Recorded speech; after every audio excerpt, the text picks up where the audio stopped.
Muna Жалал-Абад базарындағы eşikteki жайма сода. Мына кәдімгі өрік, хурма, мистелер, құрут, мына құрут, мына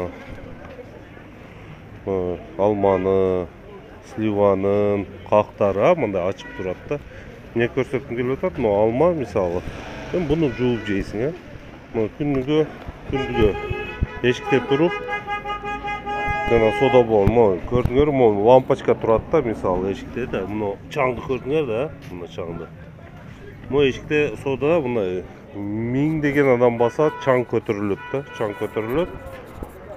Кейін мұнда қақтар түсті, бұл қақты алғандан кейін жуайсыңар да, мысалы, құрытты жуайсыңар жерді алды.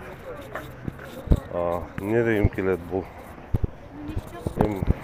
Әркім өзінің содасын қылып, жанын бағып атады. Жоқ, біз өзіміз алып атабыз да, ошоның үшін ойлап ойбыз алып атқанда.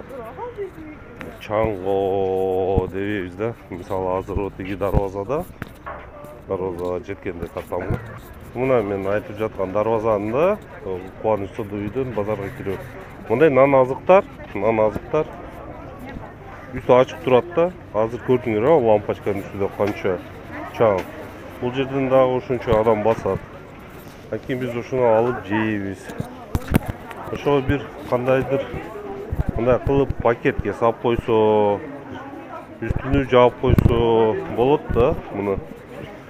Бұнан үстіге чаң түшөт. Эми жемиштерди жууп жесеңер, мисалы, болот да, жууп жесеңер болот. Бул еще не страшно.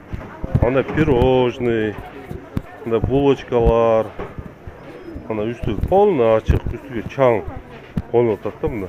Ошону ким карайт бизде?